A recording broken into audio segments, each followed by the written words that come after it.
advice ដែលខ្ញុំផ្ញើទៅបងប្អូនជំនាន់ក្រោយរបស់ខ្ញុំហ្នឹងគឺថាបើគាត់ចង់ហ៊ានជំនាញហ្នឹងគាត់ត្រូវមានការអត់ធ្មត់ខ្ពស់ហើយនឹងតស៊ូខ្លាំងមែនតើព្រោះអាចថាមជ្ឈដ្ឋានខាងក្រៅ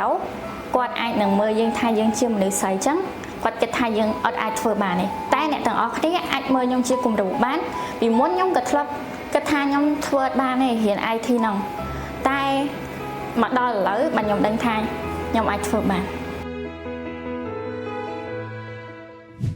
នេះសួស្តីបងខ្ញុំទើបតែបញ្ចប់នៅសាកលវិទ្យាល័យថ្មីហ្នឹងដែលឥឡូវខ្ញុំសូមណែនាំខ្លួនខ្ញុំហ្មងគឺខ្ញុំឈ្មោះលីលីខ្ញុំបញ្ចប់មហាវិទ្យាល័យផ្នែក IT បាទបងអរគុណច្រើនបងអញ្ចឹងតើអាចដឹងមកនេះថាហេតុអីបានបងសម្រេចចិត្តជ្រើសរើសយកជំនាញ IT នៅក្នុងការសិក្សាចាបងអរគុណសម្រាប់សំណួរហ្នឹងដោយសារវាគឺជាជំនាញដែលទីផ្សារកំពុងត្រូវការឥឡូវហ្នឹងអូខេបងអញ្ចឹងពាក់ព័ន្ធមួយការសិក្សាទៅលើជំនាញ IT នេះដែរតើបងចំណាយពេលសិក្សារយៈពេលមួយឆ្នាំដែរហើយមួយវិញទៀតតើបើសិនជាការរៀនជំនាញមួយហ្នឹងតើពីបងទៅចង់ណែនាំទៅកាន់បងប្អូនថាគួរតែត្រៀមខ្លួនទៅលើផ្នែកណាខ្លះដើម្បីសម្រេចចិត្តចូលរៀនជំនាញ IT មួយនេះមុននឹងសម្រេចចូលរៀនជំនាញ IT មួយហ្នឹងគឺយើងត្រូវតែចេះខ្លាំងលើគណិតវិទ្យា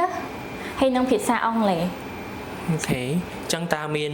មុខវិជ្ជាអីទៀតដែលសំខាន់នេះបងពីថ្នាក់វិទ្យាល័យមកមុខវិជ្ជាដែលសំខាន់ជាងនោះទៀតបើសិនជាអាចយើងគួរតែចេះកុំព្យូទ័រខ្លះអូខេបងហ្នឹងហើយដោយសារតែ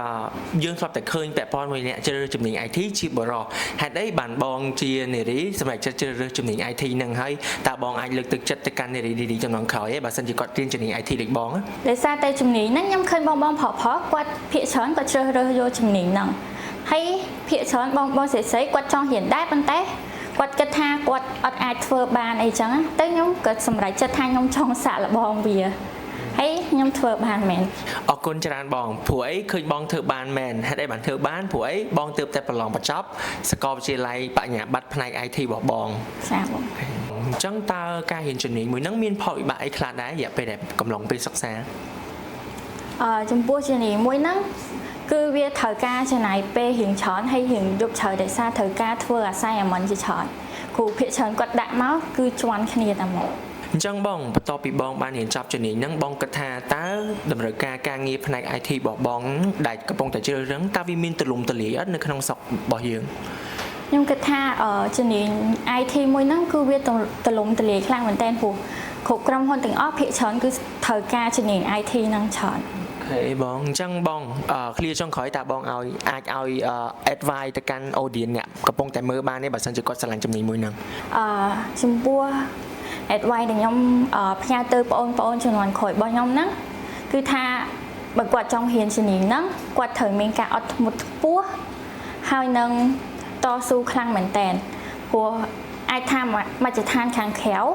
គាត់អាចនឹងមើលយើងថាយើងជាមនុស្សស្រីអញ្ចឹងគាត់គិតថាយើងអត់អាចធ្វើបានទេតែអ្នកទាំងអស់គ្នាអាចមើលខ្ញុំជាគំរូបានពីមុនខ្ញុំក៏ធ្លាប់គិតថាខ្ញុំធ្វើអត់បានទេរៀន IT ហ្នឹងតែមកដល់ឥឡូវបាទខ្ញុំដឹងថាខ្ញុំអាចធ្វើបានអរគុណច្រើនមែនតើបងសម្រាប់ការបកស្រាយបានក្បោះក្បាយមែនតើក្នុងនាមខ្ញុំជាអ្នកស្ដាប់មករូបពីបងក៏ខ្ញុំមានអារម្មណ៍ថាមានមោទនភាពចំពោះបងដែរព្រោះបងជាមនុស្សស្រីតែបងធ្វើបានអញ្ចឹងបងប្អូនជំនាន់ក្រោយទៀតក៏អាចធ្វើបានដែរអញ្ចឹងអរគុណបងច្រើនមែនតើសម្រាប់ការចូលរួមនៅថ្ងៃនេះហ៎បងចា៎បងអរគុណបង